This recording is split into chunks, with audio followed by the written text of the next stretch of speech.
약점과 단점은 다릅니다. 단점은 내가 고쳐가야 할 인격적인 문제입니다. 그러나 약점은 주어진 약한 점을 의미합니다. 예를 들어서 신체적인 약함, 환경적인 약함, 기질적인 약함, 이 약함들을 약점이라고 일컫습니다. 단점은 끊임없이 예수 그리스도의 성품을 닮는 성화를 이루어가며 고쳐가야 합니다. 평생토록 해야 합니다. 그러나 약점은 하나님, 성령님을 만나면 강점이 될 수가 있습니다. 오늘 그 말씀을 나누고자 합니다. 오늘 본문은요, 잘 아는 바울의 가시, 바울의 약점에 대한 이야기입니다. 하나님은 왜 완벽한 바울이 아닌 약점 있는 바울을 허락하셨을까? 그리고 그 약점을 끝내 없애주지 왜 않았을까? 이유가 있습니다. 약점의 의미. 첫째, 약점은 이웃이 들어오는 공간이 된다라는 것입니다. 바울의 가시 이야기를 들으면 왠지 인간미가 느껴지지 않습니까? 가까이 하고 싶어요. 나도 좀 될 수 있을 것 같다라는 자신감이 생겨요. 그런데 바울의 3층천 체험 이야기를 들으면 왠지 기가 죽습니다. 저만 그렇습니까? 여러분은 안 그러세요? 저는 개인적인 성향이 어떤 특별한 체험, 기적적이고 극적인 특별한 체험을 이야기한 사람도 물론 감동이 돼요. 근데 그렇게 크게 감동은 안 돼요. 저는 아주 평범한 이야기. 저건 기적도 아니고 아무것도 아니야. 그런데 평범한 일상에서 성경을 보고 회사를 가고 부엌에서 느끼는 그러나 신선한 감동. 저는 그걸 굉장히 소중하게 여깁니다. 왜냐하면 우리 모두는 95% 이상 특별한 체험보다는 일상적인 체험 속에서 살고 있지 않습니까? 그래서 바울의 3층천 이야기를 들으면 어떨 때는 이질감을 느낄 때도 있어요. 자, 보세요. 12장 1절부터 보면 무익하나마 내가 부득불 자랑하노니 주의 환상과 계시를 말하리라. 내가 그리스도 안에 있는 한 사람을 아노니 그는 14년 전에 셋째 하늘에 끌려간 자라. 그가 몸 안에 있었는지 몸 밖에 있었는지 나는 모르거니와 하나님은 아시느니라. 내가 이런 사람을 아노니 그가 몸 안에 있었는지 몸 밖에 있었는지 나는 모르거니와 하나님은 아시느니라. 그가 낙원으로 이끌려가서 말로 표현할 수 없는 말을 들었으니 사람이 가히 이르지 못할 말이로다. 이런 체험을 했대요. 신구약을 통틀어서 3층천 체험을 한 건 바울밖에 없어요. 그리고 무슨 얘기인지 모르겠어요. 낙원으로 갔대요. 거기서 이 세상 노래와 말과 다른 말을 들었대요. 무슨 이야기일까? 이런 이야기 들을 때 왠지 좀 주눅이 듭니다. 이런 체험을 안 하면 내 신앙은 사쿠라 같이 느껴집니다. 그런 느낌 안 드십니까? 근데 바울의 가시 이야기를 듣잖아요. 그럼 왠지 정이 갑니다. 그리고 나도 할 수 있을 것 같은 용기가 솟습니다. 보십시오. 12장 5절. 내가 이런 사람을 위하여 자랑하겠으나 나를 위하여서는 약한 것들 외에는 자랑하지 아니하리라.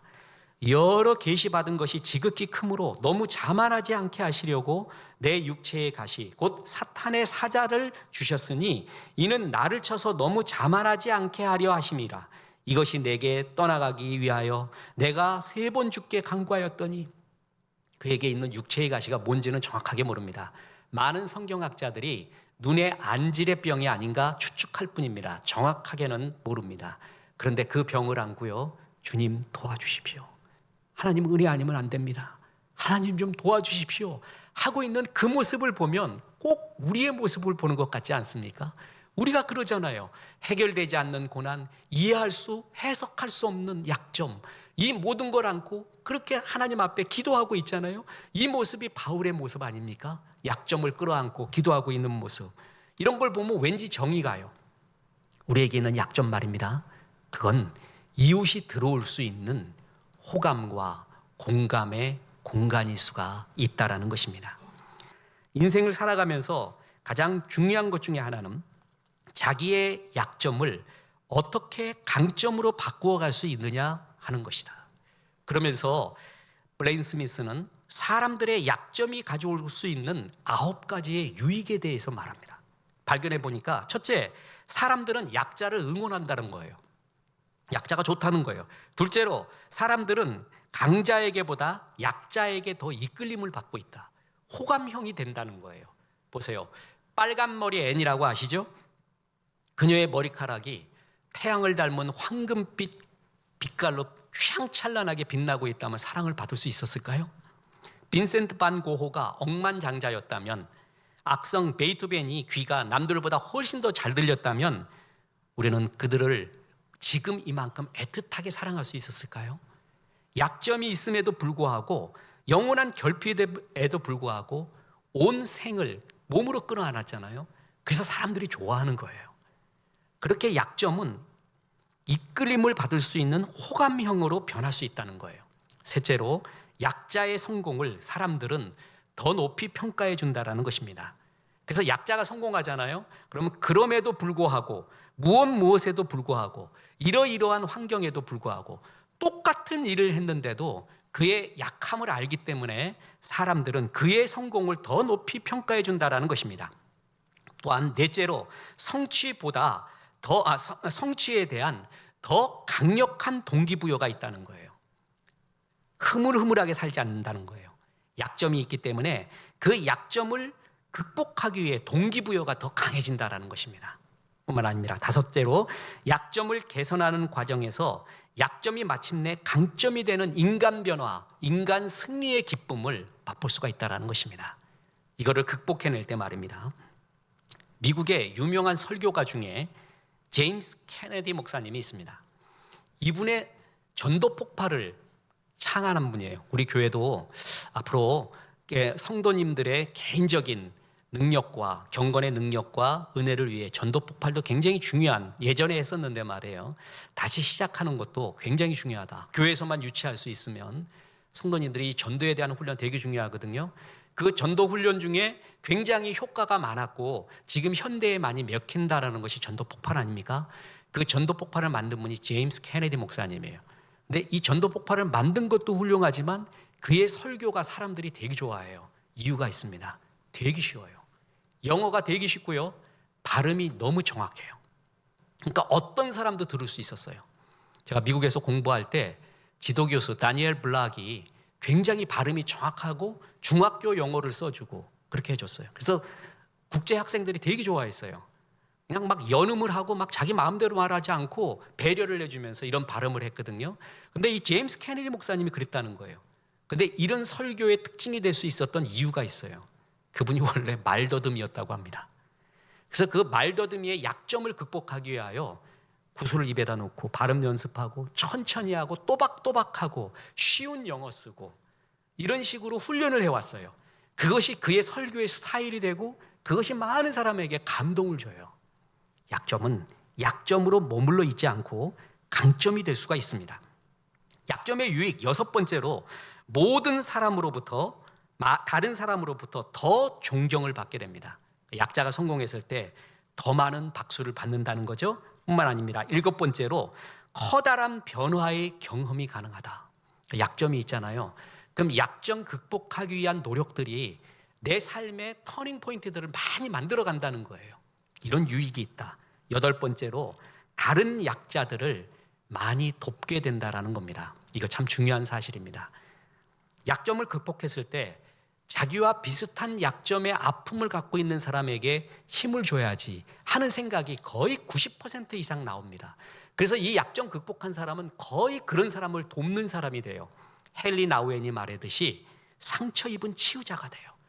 약점 가진 치유자가 됩니다. 그래서 많은 사람을 도와줘요. 그래서 어떤 아픔이 있고 어떤 약점이 있고 핸디캡이 있는 사람은 그걸 극복한 사람들에게 영웅이 돼요. 그리고 나도 저렇게 될 수 있다라는 본이 돼요. 8가지, 목사님 9가지 유익이라고 했지 않았습니까? 한 가지는 뒤에 중요하기 때문에 다시 남겨놨습니다. 이런 유익이 있다. 보십시오. 바울의 약점 다시 한번 들어보십시오. 고린도후서 12장 7절 8절.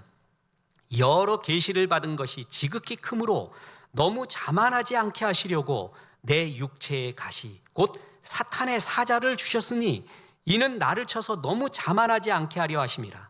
이것이 내게 떠나가게 하기 위하여 내가 3번 죽게 간과했더니. 그 장면 한번 상상해 보세요. 아파서 주여 도와주십시오. 이래갖고 내가 무슨 사도입니까? 내가 병 고쳐야 되는데 내가 병 들었으니 어쩌면 좋겠습니까? 이런 얘기, 이런 기도 안 했을까요? 바울이면 분명히 그런 기도 했을 거예요. 신학적 기도를. 우리의 모습 같지 않습니까? 하나님, 내가 그래도 장로 아닙니까? 내가 집사 아닙니까? 전도사 아닙니까? 목사 아닙니까? 내가 이래도 이런 직분 갖고 있지 않았습니까? 내가 아프면 어떻게 되겠습니까? 덕이 됩니까? 내가 어떻게 사람 고치겠다고 합니까? 이런 기도 했을까요? 안 했을까요? 똑같이 하잖아요. 바울이 그런 기도 한 거예요. 그랬을 때 얼마나 우리는 가까이 느껴집니까? 얼마나 인간미가 느껴집니까? 베드로 보십시오. 베드로님 오늘은 무슨 실수하셨을까? 무슨 일을 흘렸을까? 베드로의 이야기를 들으면 우리는 무장해제를 합니다. 긴장하지 않아요. 약점은 이웃이 우리에게 들어올 수 있는 공감의, 소통의 공간이 될 수 있다는 것입니다. 이웃이 들어올 수 있는 힘이 됩니다. 어떤 사람, 유리 같은 사람이 있거든요. 한 점 들어갈 수가 없어요. 어떤 사람, 옥양목 같은 사람이 있습니다. 촉촉히 스며들어요.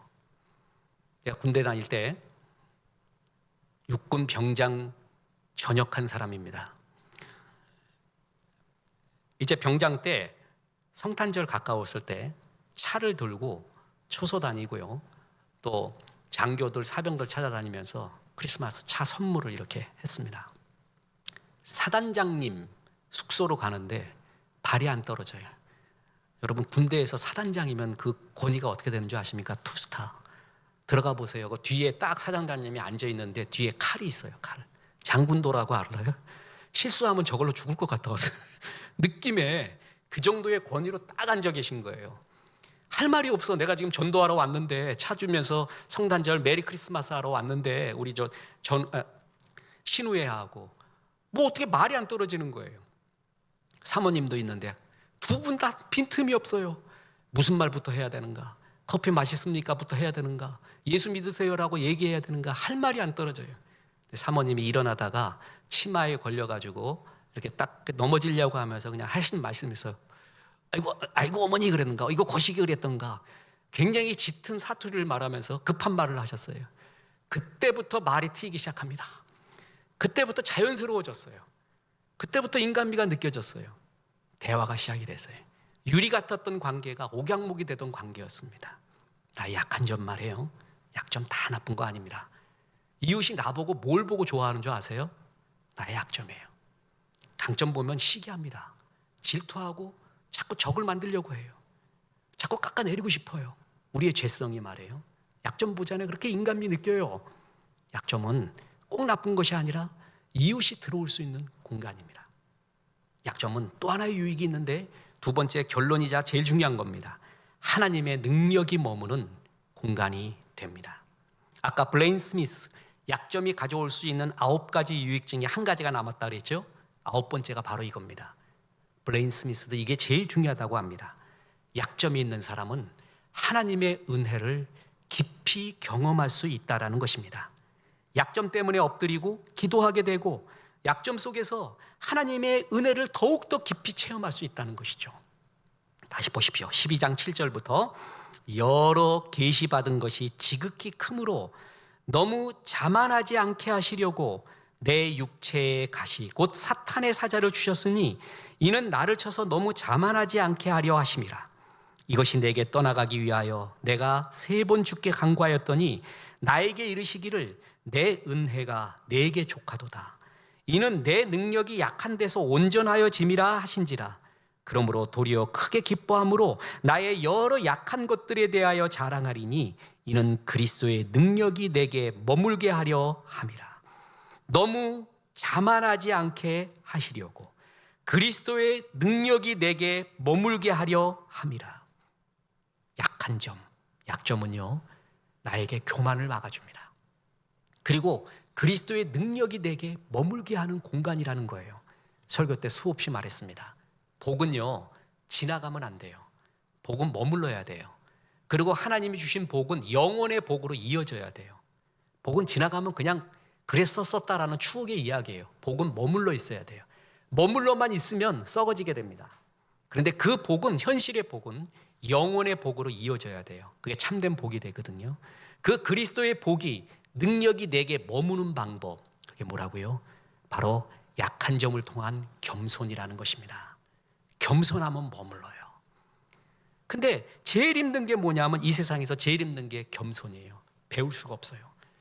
조영남 씨 노래처럼 우리 아버지, 우리 어머니 평생에 내한테 끝까지 한 말, 겸손하라, 겸손하라. 그런데 이 세상에서 제일 힘든 거, 겸손은 힘들어. 겸손은 힘들어. 오죽했으면 노래로 불렀겠어요? 겸손은 정말 힘들어요. 겸손하자 그러는데 안 돼요. 겸손하자 하는데 교만이 쌓이고 있어요. 교만은 무섭습니다. 모르는 중에 쌓입니다. 알게 모르게 쌓여요. 그리고 인식하는데도 쌓여갈 경우도 있습니다. 그때 약점이 무릎을 꿇게 합니다. 그때 저절로 겸손을 배워요. 자만하지 않게 하려. 자만하지 않고 교만하지 않을 때 임하는 축복이, 하나님의 능력이 계속 머물러 있습니다. 하나님의 영광이 계속 머물러 있어요. 하나님의 능력이 머무는 공간, 그게 바로 약한 점이라는 것입니다. 힘은 약함과 겸손과 절제가 없으면 제일 위험한 게 힘입니다. 설교 때 수없이 말했습니다. 어떤 성도님이 문자를 보내왔어요. 목사님, 힘 있을 때가 제일 위험할 때라고 했는데, 사람은 힘 있을 때가 제일 타락한다고 했는데 요즘 느낍니다. 본인도 느끼고 사회를 봐도 느끼고 세계를 봐도 느낀대요. 워터루 전쟁에서 나폴레옹을 패하게 하고 영국의 승리를 갖고 온 영웅이 웰링턴 장군입니다. 이 웰링턴 장군이 전쟁에 승리하고 나서 했던 말이 저는 제일 기억에 남습니다. 패배 다음으로 가장 큰 불행은 승리이다. 패배는 가장 큰 불행입니다. 패배하잖아요. 이루 말로 못합니다. 그때 당하는 피해는 이루 말로 못합니다. 근데 그 다음 피해, 그 다음 불행이 뭐냐면 승리래요. 왜냐하면 승리 후에 교만해집니다. 적이 생깁니다. 승리 후에 절대 권력을 추구하면서 한없는 타락으로 빠지는 시작이 승리 후라는 거예요. 패배는 가장 큰 불행이고 그 다음 불행이 승리다. 승리의 힘을 제어하지 못하면 이런 일이 일어난다는 거예요. 고대 로마 시대에 개선식의 흥미로운 전통이 있었는데, 전쟁에서 승리하고 돌아오는 로마의 장군에게는 황제 있는 곳까지요, 로마 시내를 퍼레이드를 할 수 있는 개선 행진의 전통이 있었습니다. 무장 다 해제하고 가야 되는데 그때만큼은 장군이 칼도 찼어요. 그리고 황제 앞에 아련하고 갑니다. 그때 말을 타고 갈 때 황제는 그 개선 장군의 뒤에 소리꾼을 세웠습니다. 그 소리꾼이 끝없이 노래를 하는데 그 노래가 바로 메멘토 모리, 라틴어로 죽음을 기억하라 라는 노래였습니다. 무슨 의미일까요? 지금 최고의 영광을 누리고 있지만 인간은 반드시 죽는다. 겸손하라 라는 의미일 수도 있고요.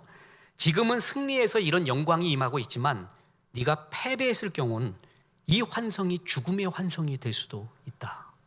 뿐만 아닙니다. 승리해서 교만해져서 반란을 꾀하다가 죽음을 당하지 않도록 겸손하라. 모든 의미가 담긴 말이에요. 개선하는 최고의 정점에 있는 장군에게 메멘토 모리의 노래를 계속 들려주고 있습니다. 승자의 저주라는 말이 있습니다. 상처뿐인 승리라는 말도 있습니다. 이게 다 뭘까요? 승자가 힘을 제어하지 못했을 때 오히려 최고의 저주로 이어질 수가 있다라는 것입니다. 그렇습니다. 힘은 제어되어야 합니다. 겸손해야 됩니다. 힘 있는 자의 최고가 강할 때가 어느 때냐면 힘과 겸손을 동시에 가지고 있을 때입니다. 겸손할 때 주의 능력이 머물고요, 겸손할 때 이웃이 들어올 수 있는 공간이 됩니다. 교만을 막게 됩니다. 김훈이 지은 칼의 노래라고 있지 않습니까?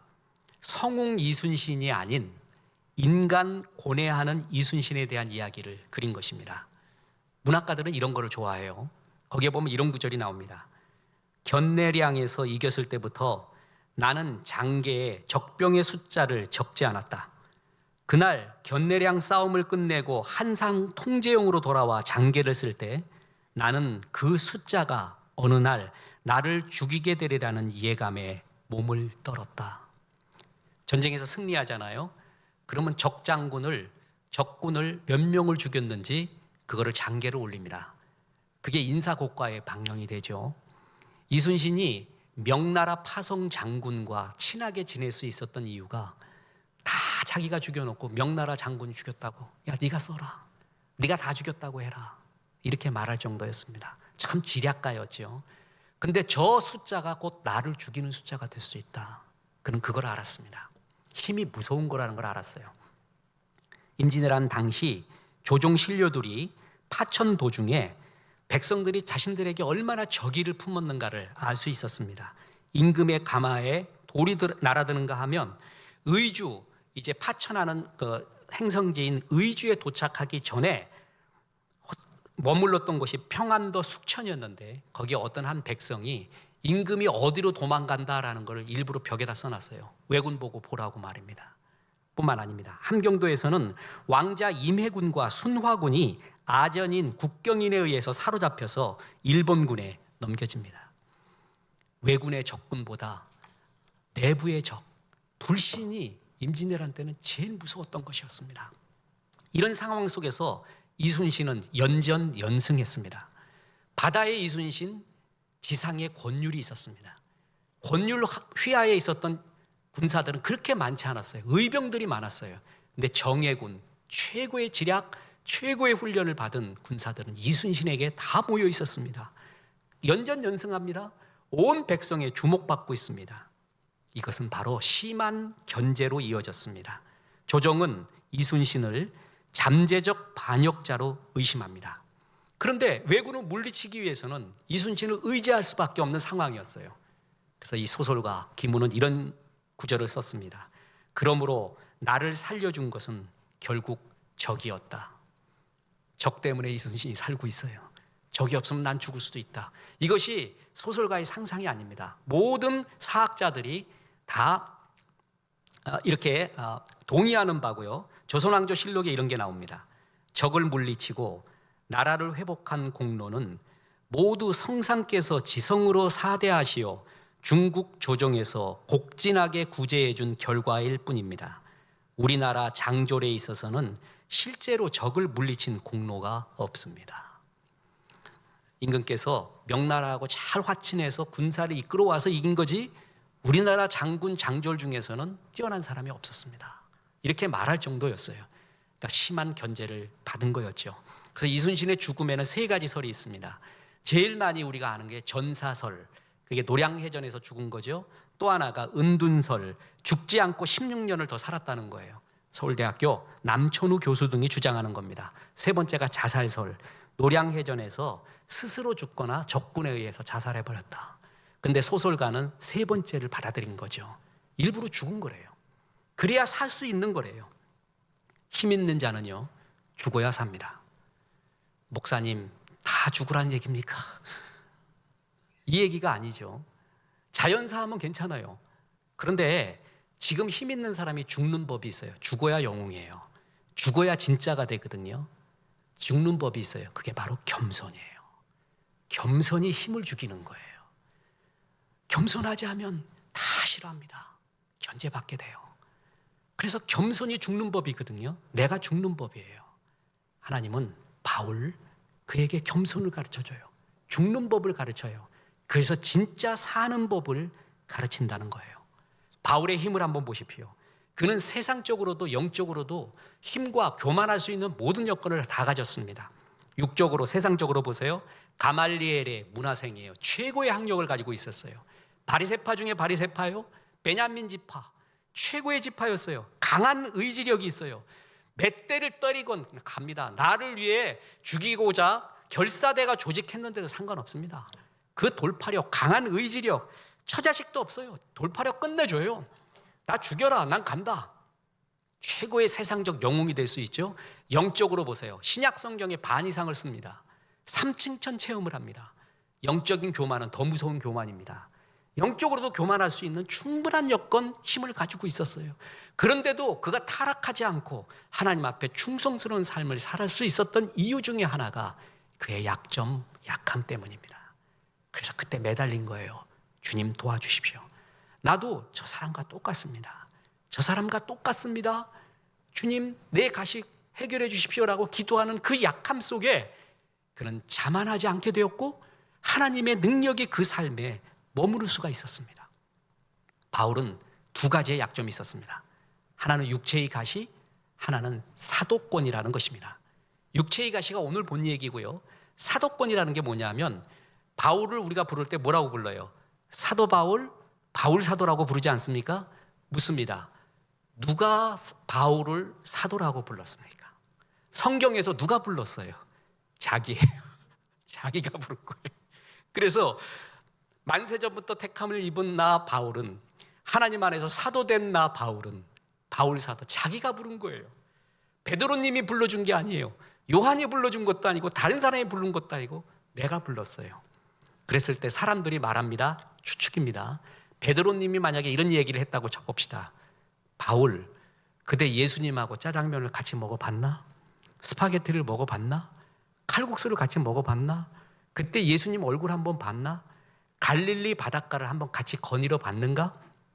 귀신 쫓았을 때, 핍박받았을 때 그 자리에 있었는가? 예수님과 아이 컨택을 했는가? 안 했지. 우리는 다 했거든. 이걸 다 한 사람을 사도라고 불러. 자네는 안 그렇잖아. 이런 말을 듣는다면 얼마나 괴로울까요? 이걸 사도라고 만약에 정의한다면 말이에요. 12명 택했잖아. 자네는 거기 안 들어갔잖아. 어떻게 자네가 사도인가? 그럴 때 바울이 얼마나 괴로웠겠습니까? 근데 죽어도 그리스도의 뜻대로 사도된 나 바울이 계속 말하고 있었어요. 그러다가 은혜를 좀 먹었습니다. 시간을 먹었습니다. 사도된 자 중에 지극히 작은 자 나 바울은 은혜를 더 먹었습니다. 이제 사도란 말도 안 해요. 죄인 중에 최고 괴수인 나 바울은 이렇게 말해요. 그는 사도권 문제를 겸손으로 해결합니다. 육체의 가시의 문제를 겸손으로 해결합니다. 그래서 그리스도의 능력이 그에게 계속 머물러 있었던 거예요. 힘은 양날의 칼입니다. 굉장히 무섭습니다. 취모검이라고 있습니다. 칼을 이렇게 들으면요, 얼마나 잘 드냐 하면은 머리카락 하나를 취모검 위에 올려놓으면 세 갈래로 갈라진다는 전설의 칼이 취모검입니다. 근데 그것을 아무데나 휘둘러 보세요. 다 죽습니다. 취모검에는 취모검을 제어할 수 있는 칼집이 필요합니다. 그 칼집이 바로 겸손입니다. 우리는 힘을 구하거든요. 주께 힘만 구해요. 내 뜻대로 다 해주면 우리는 취모검 구해서 다 죽였어요. 근데 내가 구하지도 않았던 약점을 주님이 주십니다. 그래서 칼집을 주시는 거예요. 겸손을 주시는 거예요. 자만하지 않게 하는 거예요. 하나님의 능력이 진짜 머물게 만드는 거예요. 그래서 진짜 내가 살게끔 주님이 만들어 주신 겁니다. 그렇습니다. 약점은 이웃이 나에게 들어오는 공간입니다. 그리고 하나님의 능력이 내게 머물러 있는 공간, 교만을 막는 공간입니다. 하나님의 은혜라는 것이죠. 다시 한번 12장 9절 보겠습니다. 나에게 이르시기를 내 은혜가 내게 족하도다. 이는 내 능력이 약한 데서 온전하여 짐이라 하신지라. 그러므로 도리어 크게 기뻐함으로 나의 여러 약한 것들에 대하여 자랑하리니 이는 그리스도의 능력이 내게 머물게 하려 함이라. 그렇습니다. 다윗을 보십시오. 다윗의 아름다운 점 중에 하나는 그가 힘 있을 때 나단 선지자가 왔어요. 나단하고 나타났다 그러죠. 그리고 그가 힘 있을 때 갓을 쓰고 어느 선지자가 나타났어요. 그 선지자 이름이 갓이에요. 외우기도 쉬워요. 나단과 갓. 그 둘은 다윗에게 좋은 말 하려고 온 게 아니에요. 너 잘못했다는 거예요. 그 말을 하러 왔어요. 그때 힘을 가진 다윗이 유언비어 날조죄로 죽일 수도 있었습니다. 그런데 다윗의 위대한 점은 그때 힘을 빼버립니다. 왕이라는 힘을 빼요. 그리고 하나님의 말씀이 임하자 그는 바로 겸손하고 엎드립니다. 그래서 다윗이에요. 그래서 그의 왕국이 이어지는 거예요. 하나님의 능력이 그래서 머물 수가 있었던 것입니다. 하나님이 나에게 어쩔 수 없는 약점을 주어서 겸손하게 만드는구나. 이웃을 이해하게끔 만드는구나. 아니 오히려 이웃이 나와 소통하고 교감할 수 있는 공감대를 만들어 주시는구나. 그리고 하나님의 능력이 머물게 만드는구나. 김인중에 져서 안산 동상고 이야기 중에 이런 이야기가 나옵니다. 내성적인 학생은 생각을 진지하게 해서 좋습니다. 사교성이 적은 학생은 정직하고 과장되지 않아서 좋습니다. 소심한 학생은 실수가 적고 정확해서 좋습니다. 질투심이 많은 학생은 의욕이 넘쳐 좋습니다. 말이 많은 학생은 지루하지 않아 좋습니다. 자신감이 없는 학생은 겸손해서 좋습니다.